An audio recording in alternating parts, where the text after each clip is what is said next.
Assalamu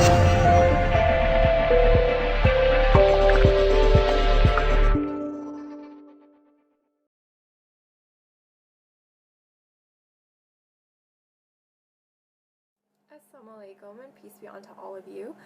Here today I just wanted to share with you briefly my story as to how and why I converted to Islam.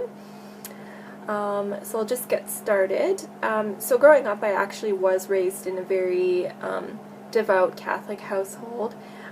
Without fail, my parents used to bring us to church every single Sunday.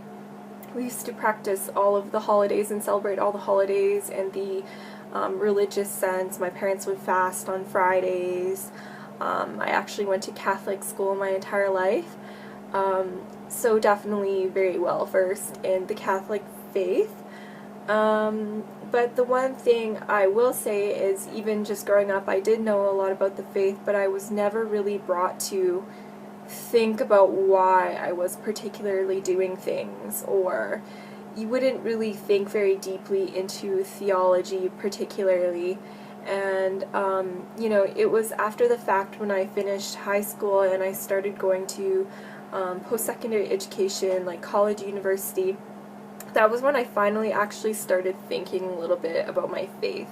Maybe it was the rebellious sense in all of us when we finally become somewhat independent and we want to be our own person, but definitely it was a little bit more than that. I remember, just going to school after the fact, and it was the first time in my life I was actually intermingling with people that were not of the same faith group with me, just because, going to a Catholic school, all my friends were Catholic. I was a good girl. I never really went out a ton, so I can't say that I really had a lot of friends outside of my faith group. But when I actually went to college, university, I actually for the first time interacted and met, Muslims as an example, and it kind of made me think about my faith in a greater sense. Like, I remember, just going to church and thinking, for the first time in my life, like, we're not supposed to be worshiping idols, so why do we even have, like, statues inside the church that people are praying towards? Or if we're supposed to be praying to the one God, like, why are we praying to the Virgin Mary, or why are we praying to other people and saints when, God is the creator of all things and God is the Almighty? In that sense, like, it just kind of raised a lot of questions, or I started thinking simply about Trinitarian issues, and the fact that if Jesus was praying, who is he praying to if he is God? Or why would he be in need particularly? Like, a lot of these things, no matter who I would talk to, wouldn't really have a great resolution. Just to name a couple of other things, like, if God is eternal, then how could God die? Like, I really just couldn't wrap my head around a lot of these issues, and the more research I did, the more I realized that a lot of these theological issues came after the fact, and the pure Christianity was actually Unitarian. But it was the later kind of additions that changed the faith to make it what we know it as today, particularly, meaning kind of more of a Pauline Christianity. But I won't get into that. So generally, at that point, that was kind of when I was questioning a little bit more. But I really didn't have much of a solution. I just had questions. I started kind of looking into agnosticism, just because I figured, if Christianity is wrong and, all of these other religions are quote-unquote polytheistic, and I can't really accept that. They're either polytheistic or they're not particularly religions. They're more kind of like ways of thinking and whatnot. I don't really want to be involved with any of these, and I never really found a good monotheistic solution, but at the same time I wasn't really looking much into religion. But then it got to a point where I actually got in discussion about religion with some Muslims, actually, when I was at school. And I really didn't know much about their faith, to be quite honest. I had all of the stereotypical kind of ideas as to what Islam actually was. The fact that it was terrorist mongering and a violent faith, and you know, they just want to convert everyone by the sword, quote unquote, or, you know, intolerant, they just want to kill everybody that didn't agree with them. You know, very, very shallow kind of ideas as to what this faith was. But the more I kind of started asking questions about it, the more I was kind of finding myself strangely attracted to this religion, basically because of the fact that they believed in the existence of the one God. They believed in God's oneness. They believed in God's eternity, everlastingness, you know, but without all of the mental confusion. It was just, you know, basically belief was broken down into the fundamentals, and it was something that everyone would be able to digest without actually having to do any mental gymnastics.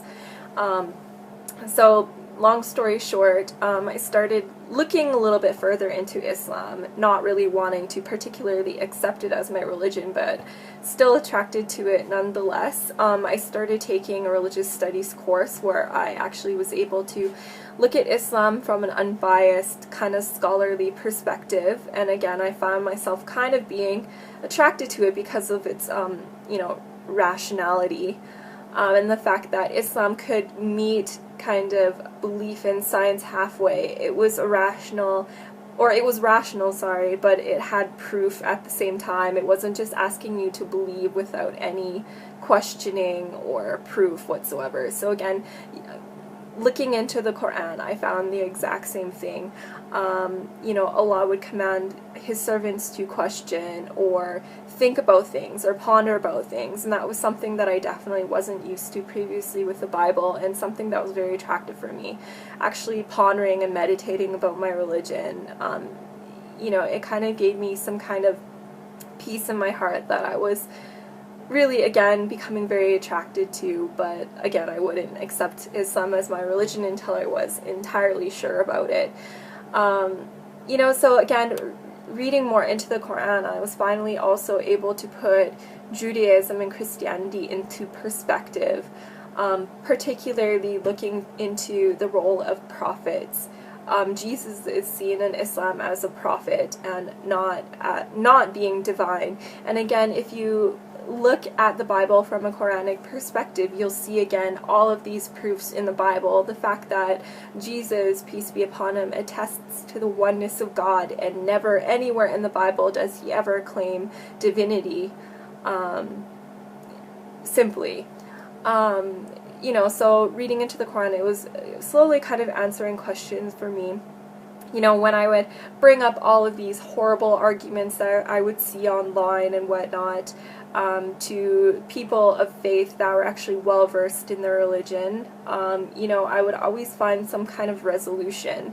Whenever I had a question about Islam, I always thought that it would kind of be a breaking point, and this would be the reason why I can't particularly believe in this faith, but it always ended up being to the contrary. And you know, along my journey, I was probably looking into Islam for maybe about, I would say, 2 years or so, and it was continuously the same thing, where it was working for my benefit and not on the contrary. And basically, whenever I would see all of these negative comments online or get all these negative comments from people, or even myself argue with people, it would just bring me to gather more knowledge about the religion, and actually got me to a point where I was very comfortable accepting Islam for what it was, but I still didn't make that final step of affirming my faith.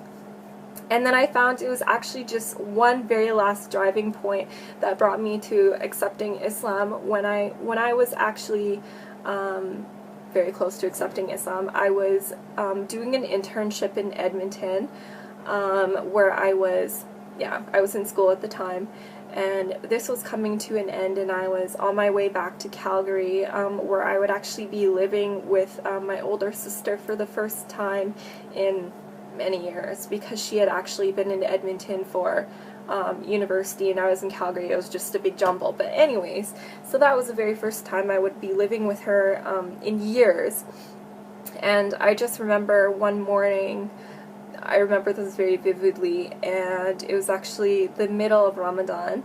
I wasn't practicing or anything yet at that point. I'm still looking into Islam, but I heard like some crazy rustling noises and business going on in the kitchen, and I was like, what is this? What is going on? And it was really early in the morning, and then I found my sister in there eating a bowl of cereal, and like she had all this food around her. And I kind of questioned her as to what she was doing, and I realized at that point that she was trying to attempt to fast. So everything kind of came together at once, and I realized that at the same time when I was looking into Islam, my sister was also, even though we were separately living in completely different cities and didn't talk about religion whatsoever, we were actually going through the exact same thing. So that kind of brought me to a point where I was feeling a little bit more comfortable in my decision, to potentially accept Islam. And my sister and I, we ended up actually going to a lot of religious lectures and lessons together, and kind of furthering our knowledge together and searching together. And we got to a point a few months later where we actually ended up attesting and affirming our faith in Islam together and saying our Shahada, Alhamdulillah. And since then, it's been about 4 years. So I've, since then, my life has changed dramatically, for the better. Finally, as a person, I feel so whole.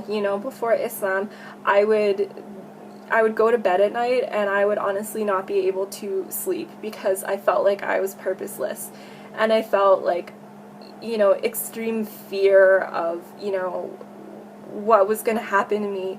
Am I just like this lump of flesh and I'm just going to die and rot in the ground? Like, I just really felt unfulfilled, and I felt like there was no purpose for me. But in my life now, I can say that every single moment of every day, I feel like I'm accounting for it, and I actually have a purpose, and our purpose is to worship the Creator and devote our life to the Creator in the way that He has outlined in the Quran. Very, very simply speaking. But anyways, so that's my story. I'm going to keep it short and leave it at that, but inshallah, I hope any of you out there perhaps benefited from this story, and I hope to be of service to anybody, with any questions about Islam whatsoever. I would love to kind of dispel any myths and use my knowledge that I've gained over the past couple of years to, maybe inspire you guys in some way, or at least provide you with some knowledge, or answer any of the questions that you've been burning to have answers to. But for now, assalamu alaikum.